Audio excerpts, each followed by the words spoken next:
Radio Plaisir. Radio Plaisir. La radio du plaisir. Bonsoir à tous, je suis vraiment content de vous retrouver en compagnie de Victor, Benjamin et Éléonore. On est de retour en Roumanie, dans un hôtel un peu particulier, le Balea Lac Hotel of Ice. C'est un hôtel qui est situé à 4 heures de Cluj, donc je vous le conseille. Pourquoi ? Parce que c'est un hôtel qui vous propose de dormir dans un igloo, voilà. Donc ils reconstruisent littéralement les chambres tous les ans. Allez-y, vraiment, c'est pas pour faire de la pub, mais c'est très sympa. Même les décos. Oui, les décos sont assez Épuré. épurés. C'est très blanc. Ouais. Oui. C'est très blanc. Après, oui, on se caille vraiment. Là, faut y aller avec les chaussettes et voir plus. C'est pour ça que moi, je me suis pris un petit slip en laine, personnellement. Ah, c'est sympa. Oui, Oui, oui, c'est vrai oui, que oui. Moi, sympa, c'est pas ce que j'aurais dit. on a eu du mal à rester tout nu pour cette chronique, on s'excuse. Sinon, on restait collé aux chaises. Exactement. Alors donc Noël c'est terminé et aujourd'hui on va casser un mythe. Voilà. Il y a des scientifiques qui se sont amusés à calculer la probabilité d'existence du Père Noël. Donc il y a 2 milliards d'enfants dans le monde, mais si on enlève les enfants musulmans, hindous, juifs et bouddhistes, la charge de travail du Père Noël se voit réduite à 378 millions d'enfants. En supposant une moyenne de 3,5 enfants par foyer, cela fait 91,8 millions de foyers. On supposera qu'il y a au moins un enfant sage dans chacun de ces foyers, et en supposant qu'il voyage d'est en ouest, et en prenant en compte les fuseaux horaires, le Père Noël a 31 heures pour effectuer la distribution. Cela nous fait 822,6 visites par seconde, c'est-à-dire que pour chaque foyer chrétien avec un enfant sage, le Père Noël a environ 1/1000 de seconde pour se garer, sauter du traîneau, descendre dans la cheminée, distribuer les cadeaux restants sous le sapin, remonter par la cheminée, puis embarquer dans son traîneau pour aller jusqu'à la maison suivante. C'est short. C'est très court. C'est très court. En supposant que les 91,8 millions d'arrêts sont uniformément répartis sur le globe, ce qui est faux, mais simplifions, cela nous fait 1,25 km par foyer à visiter, soit un voyage d'une longueur totale de plus de 120 millions de kilomètres. 31 heures, je rappelle. Cela veut dire que le traîneau de Papa Noël se déplace à plus de 1000 km par seconde, soit près de 3000 fois la vitesse du son. À titre de comparaison, le véhicule le plus rapide jamais construit par l'homme, la sonde spatiale Ulysse, se déplace à 44 km par seconde. 3044, vous faites un peu le calcul. Pour ce qui est de l'attelage, c'est aussi intéressant. Il faut savoir qu'un renne traditionnel de l'espèce Rangifère tarandus, je précise, mais ça me paraît évident, peut courir au plus vite jusqu'à 25-30 km/h max. Certains ont dit 35, mais je sais Ouais, pas. ça, c'est quand ils sont Dopés. poursuivis par un chasseur. puma. Et ils peuvent tracter au maximum 150 kg. Si on considère qu'un cadeau moyen pèse 1 kg, ce qui fait à peu près le poids d'un cadeau Lego standard, si vous voulez, la masse du traîneau s'élève à environ 353 000 tonnes. Ce qui fait, j'ai calculé, plus de 7 fois le poids du porte-avions Charles de Gaulle. Et ce, sans compter le poids du Père Noël, qui souffre d'obésité morbide, il faut le préciser. Même en supposant qu'il ait retrouvé une espèce de renne volant capable de tracter 10 fois sa charge normale, il aurait quand même besoin de 214 000 rennes. Il faut les trouver. Le volume de ces 353 000 tonnes voyageant à plus de 1000 km par seconde implique une énorme résistance de l'air. Les 2 rennes de tête devraient absorber une énergie de 14,3 quintillions de joules par seconde chacun. Chacun. C'était caché direct. Je rappelle qu'un quintillion, c'est 10 puissance 30. Je connaissais pas. Moi non Ouais. plus. Je m'étais arrêté à 10 puissance 12. Donc en bref, l'attelage entier de rennes volants serait vaporisé en 4,26 millièmes de seconde, et le Père Noël serait l'objet d'une force centrifuge égale à 17 500 G. Donc, si le Père Noël a un jour distribué les cadeaux la veille de Noël, à l'heure qu'il est, il est mort. Moi, juste une petite remarque. Oui. Et tu risques de le prendre comme une attaque, et c'est le cas. Qu'est-ce que t'as contre tout ce qui est mythe, choses comme ça C'est pas ça, mais à partir du moment où quelque chose n'existe pas, je crois qu'il n'y a pas besoin d'y croire. Non mais Benjamin, C'est je veux pas exact. Non, mais que c'est... tu m'attaques Là, c'est... frontalement. Oui. Ouais. Et là, je vais prendre une voix qui est assez froide. Toi, tu crois encore ? Alors, au-delà Alors. d'être une question de croyance, parce que toi, ta question est trop basique. Tu me demandes si j'y crois ou non. La question pourrait être oui, déjà. Je vois un sourire qui se dessine sur la tête de Victor, parce que voilà, il va me... Non, Non, mais moi j'ai tu ne toujours feras su que pas Benjamin croyait au Père Noël et ça n'a rien de grave et c'est pas non plus une honte, Benjamin. Non, parce que On t'accepte Sèche quand tes larmes, même, Benjamin. quoi. C'est on pas- peut croire dans des choses qui ne sont pas explicables par la science. Hein. Comme tu nous l'avais fait remarquer la dernière fois, c'est le cas pour tout ce qui est religieux. On va pas mettre sur le tapis des choses pareilles. Alors du coup, parce qu'on peut, on le fait. Oui. Bah, merci Benjamin pour cette C'est pas un intervention. débat Ouais, qui non, a mais passé, c'est- Une opinion bien marquée. Pour vraiment se lancer dans le premier débat, c'est un sujet que j'ai choisi parce que justement, il n'est pas sujet au débat. Il y a eu un fait qui s'est passé samedi dernier au sud du Mans. Il y a un individu qui s'est introduit dans un poulailler industriel. S'apercevant de l'intrusion, les salariés l'ont enfermé dans le poulailler. Et donc énervé, l'homme a d'abord tambouriné à la porte, puis a écrasé consciencieusement, et ce sont les mots de la police locale, pas moins de 8000 œufs. Putain. Il laisse un préjudice évalué à 1200 € et même un préjudice, j'allais dire, moral, Ouais, parce que les poules ont dû être dévasté. dévastées. Il a ouvert en plus la trappe entre les poules et les coqs, enfin, il a foutu un merdier pas possible dans le poulailler. Vous, qu'est-ce que vous en pensez un peu de ça? Mais il est aujourd'hui propriétaire d'un KFC et je pense qu'on peut lui souhaiter. Scénario Bon de espoir SS 117.3. Oui, peut-être quelque chose comme ça. Ouais. Moi j'aimerais bien connaître pourquoi L'origine. il a Pourquoi il est essayé de rentré s'infiltrer là-bas dans un Ouais. poulailler. Parce que voler une poule, bon. Bon, ça va. Mais plusieurs. On est un peut-être. renard, c'est quelque Vous voulez- chose de compréhensible. Ouais, voilà. Les motivations, quoi. Qu'est-ce qui lui a permis de faire ça et pourquoi pour Est-ce que vous l'auriez enfermé? faire la une des tabloïds de la région, quoi. Ça se trouve, il n'y avait pas beaucoup d'actions, ils se sont dit, les gars, on va passer pour des héros, je parle en tant que policier, et en leur disant, mec, là, on va l'enfermer, ça se trouve, il a fait plusieurs coups, ça se trouve, c'est lui qu'on cherche, c'est certainement celui qu'on appelle le roi du massacre du poulet, enfin, ouais, pour légitimer la chose, quoi. Pour augmenter même le tourisme dans la région. Oui, bien sûr, c'est C'est pour vrai dire ça que s'est le Mans, passé là. c'est pas touristique, quoi. Donc là, ça va peut-être donner envie à certains fans de films Oui. d'horreur, de Oui, parce que qui sait? Si ça se trouve, il y aura un film qui sera tourné là-dessus. la chair de poule, moi je pensais. Un hommage à Roman, qui n'est pas là Ah. ce soir. Effectivement. Éléonore, Qui j'ai me une montre très question un peu importante à te poser. Tu connais du monde au Mans? Absolument, oui. Ouais. Moi j'ai un peu des connexions partout, donc D'accord. Et Ah. c'est quoi? C'est proche, familial? Des hommes essentiellement, je crois. des hommes pilotes, Ah, pilote. Hmm. Air Force? plutôt de voiture. Alors moi aussi, je connais des personnes là-bas. Ça nous intéresse pas. Ouais. Non, D'accord. non, c'était En plus, vraiment t'es en juste couple, toi. pour... Radio Plaisir, Radio plaisir. la radio du plaisir. Le deuxième sujet, beaucoup plus sérieux, Oui. dont on va parler aujourd'hui, ce sont les implant files. Est-ce que vous connaissez? Bah non, Ok. Est-ce que vous voyez à quoi ressemble un filet de mandarine? ouais. Ouais. Voilà, donc c'est très pratique pour transporter des mandarines, mais pas que. En 2014, il y a une journaliste hollandaise qui a tenté de le faire certifier comme dispositif médical. Malgré un dossier bourré d'erreurs, elle a reçu 3 approbations de principe de 3 sociétés différentes. Et ce sont des sociétés privées, à but lucratif, auxquelles l'État a délégué le précieux certificat CE. Donc, qui vont devenir en fait, si vous voulez, des dispositifs médicaux. Commercialisé. Et approuvé par l'Union Européenne. Exactement. Absolument. Donc son filet de mandarine aurait pu devenir une prothèse contre les descentes d'organes. Elle aurait pu le vendre en tant que dispositif médical sur le marché européen. Non mais sérieusement, hein, ça s'est vraiment passé. Et en 2017, on a recensé 18 000 incidents liés à des dispositifs médicaux en France, et tous ne sont pas déclarés. Donc, comment ça se fait que... Chose pareille qui passe. Il y a autant exactement. de succès, ouais. Eh ben, en fait, pour mettre sur le marché un dispositif médical, il faut montrer 2 choses. Déjà que l'objet fonctionne comme prévu, et qu'il est sûr. Mais la preuve d'efficacité n'est absolument pas demandée. On ne demande pas toujours des résultats d'études cliniques sur l'être humain. Donc ça, c'est bien pour les médicaments, c'est un peu moins bien pour les dispositifs médicaux. Et ce système de contrôle n'en est pas un, puisqu'en fait, ce sont les fabricants de ces dispositifs médicaux qui choisissent et payent les organismes de contrôle pour qu'ils valident leurs produits. Donc en fait, les contrôlés payent leurs contrôleurs. Pour vous donner un exemple, les implants contraceptifs Essure ont été retirés du marché à la suite d'effets secondaires graves. Et donc ça concerne aussi les implants dentaires. Ça, c'est bien, ça. Voilà, c'est pour vous. Là, on est en présence de 2 dentistes, de futurs dentistes. Est-ce que vous avez un peu entendu des fraudes concernant les implants dentaires Il se trouve que les implants dentaires, ça va être la partie pas fun, mais ils ont été très bien étudiés auparavant, majoritairement sur des animaux. Hein. Généralement, c'est des cochons qui y sont passés. Ah oui, des cochons. Ouais, et ça a été l'un des dispositifs médicaux les plus étudiés avant d'être appliqué sur l'homme. C'est-à-dire que ouais, là, il y a de la bestiole qui est passée. Mais non, c'est un dispositif médical sûr et qui a été testé. Pour la petite anecdote, au départ, les cabinets d'implantologie étaient proches des fermes.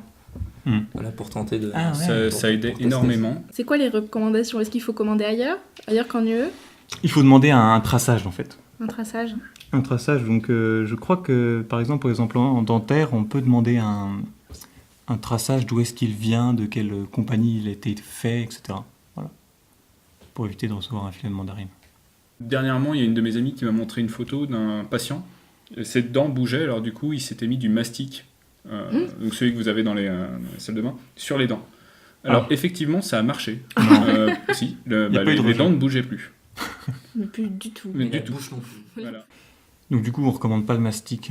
Non, le mastic ne Non, marche pas dans un premier temps. Il y avait cette affaire des pilules contraceptives que les femmes prennent. Et bon, c'est une légende ou pas, il disait que les 7 dernières étaient des placebos.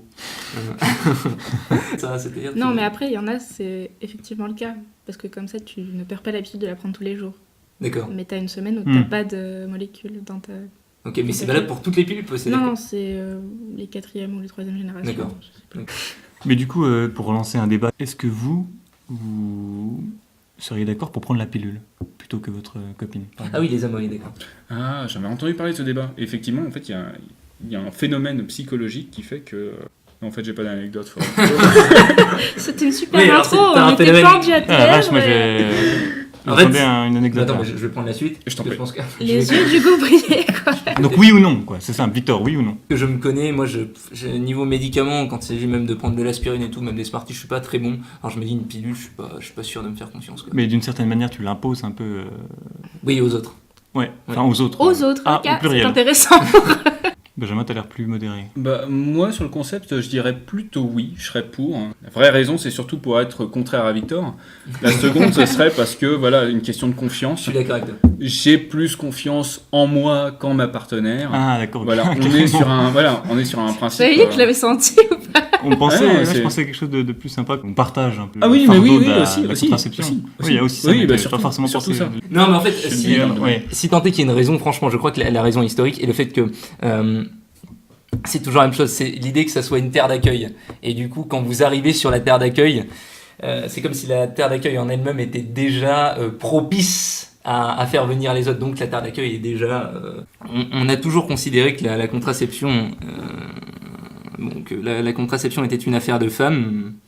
Peut-être à tort, mais parce que je pense que d'un point de vue hygiène de vie, parce que les femmes étaient plus à même de le prendre que les hommes, voilà tout. Et après, bon, pour revenir sur la métaphore un peu vaseuse de la terre d'accueil, On aimerait J'ai quand pas même les bien connaître. Il est gêné, là, c'est incroyable. Là, il rougit. bon, il faut le voir, il faut le voir comme le jeu risque en fait. D'accord. Voilà. À partir du moment où vous avez une invasion Hmm. sur une terre d'accueil de plusieurs personnes, Ouais, c'est mieux d'être protégé sur tous les fronts. d'accord, ok.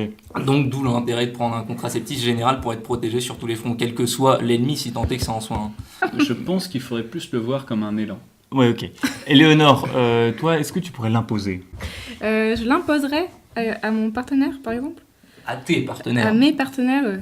Non, moi je suis un peu comme Benjamin, je suis un peu parano. Je préfère avoir le contrôle sur cette chose-là.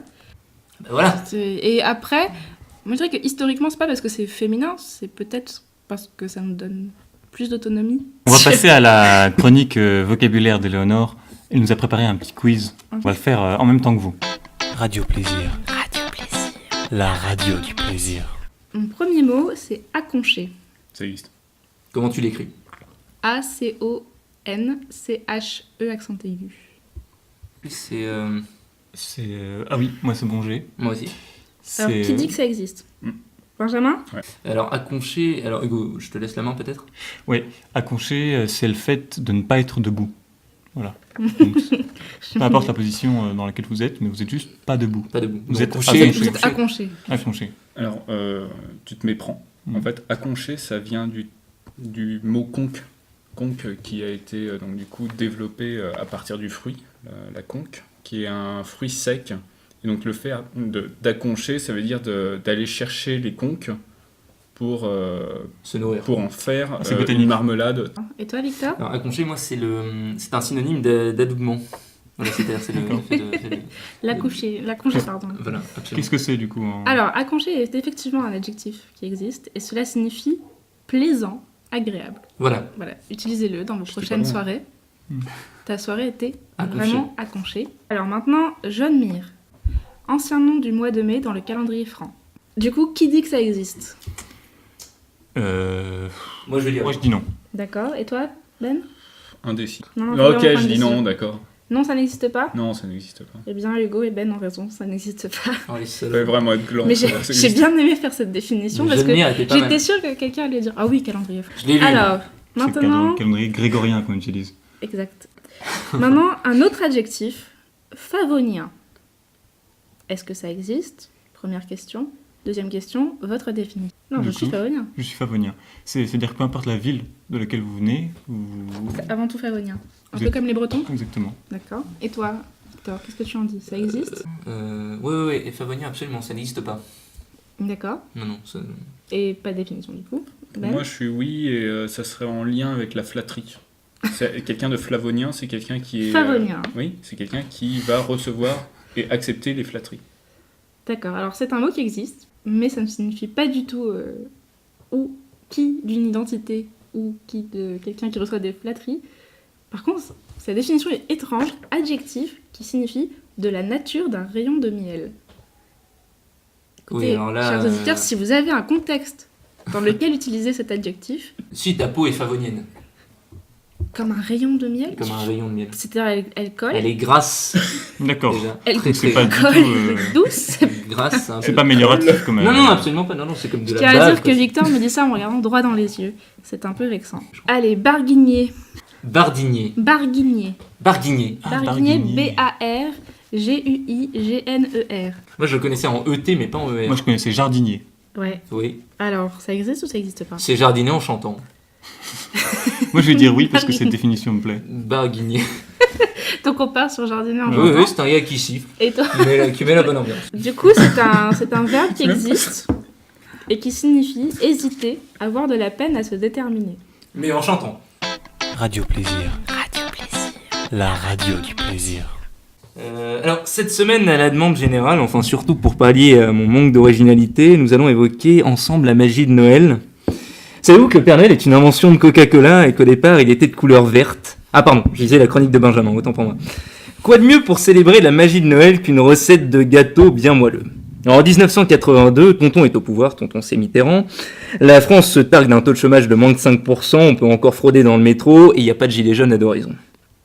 1982, c'est aussi la date de sortie du Père Noël est une ordure. Dites-moi, monsieur Prescovic, ce n'est pas le même clou que tout à l'heure. Ah, c'est parce qu'il a changé, je l'ai colmaté avec les spots. L'histoire est à l'image des personnages complètement déjantés.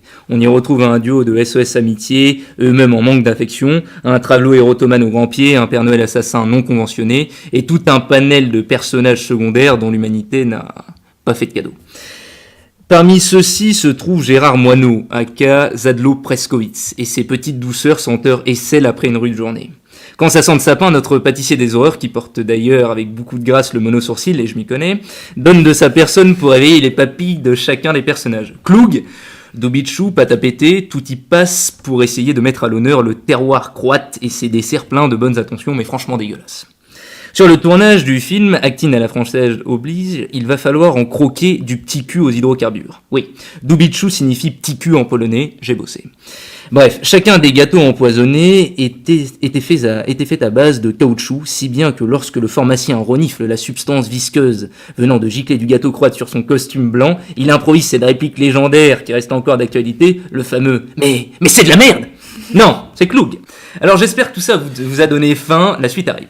En attendant l'arrivée d'un biopic gourmand croconne sur Cyril Lignac, ou la 40e saison de Top Chef, je vous propose de déceler le vrai du faux, pourquoi cette voix, avec un petit quiz. 4 anecdotes, et évidemment une est vraie, les autres sont le fruit de mon imagination. Dans la grande saga, et dont Indiana Jones est le temple maudit, un grand banquet est proposé à notre héros. Parmi les mets proposés, on y trouve un potage rempli avec des yeux de mouton. Cette scène a inspiré les défis de Koh-Lanta avec dégustation d'araignées, insectes en tout genre. Première anecdote. Est-elle vraie ou fausse?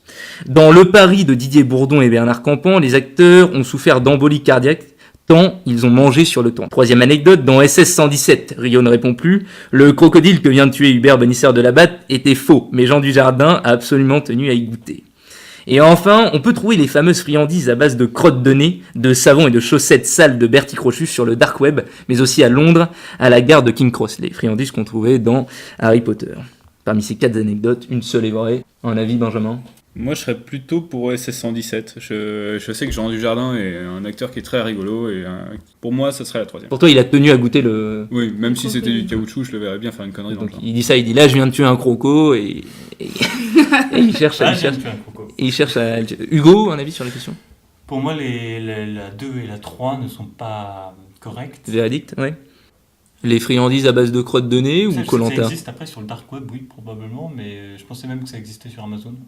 Ouais, Donc ton avis, c'est Harry Potter ? Plus que Koh-Lanta qui... ouais. Plus qu'Indiana Jones qui ont inspiré des scènes de Koh-Lanta. Ouais, moi ici. c'est Et l'honneur Harry pareil. Potter. Ouais. On voit qu'il y a des amateurs et des pros. Je dirais que le juste a choisi son camp. Effectivement, c'est bien dans Harry Potter que ça se passe et on peut trouver les friandises. Alors oui, sur Dark Web, en fait, il y a une petite spécificité, c'est que sur Dark Web, elles sont fourrées à la cocaïne et à Londres, elles sont pas fourrées à la coke, c'est juste des senteurs un peu dégueulasses. Juste un petit mot, on m'a demandé de faire passer un mot. C'est l'anniversaire des 102 ans de Kirk Douglas aujourd'hui. Spartacus, Liaison secrète, Scalawag, Paris Brûle-t-il et j'en passe. Bref, tous les films ont fait... Ah mais ouais, bien sûr, ouais, c'est sorti en 54, tu dis. Mais c'est sur Netflix ? Non. Bref, bon anniversaire à Kirk Douglas, qui est le doyen, pour le coup, de tout Hollywood. On espère que vous avez aimé toutes ces chroniques et nos débats toujours passionnants. On se retrouve donc la semaine prochaine, ou la semaine d'après, en fonction de nos horaires, parce qu'on travaille et que parfois, il faut faire des concessions dans la vie. Bonne soirée. Et ma chronique ? Radio Plaisir. Radio Plaisir. La radio du plaisir.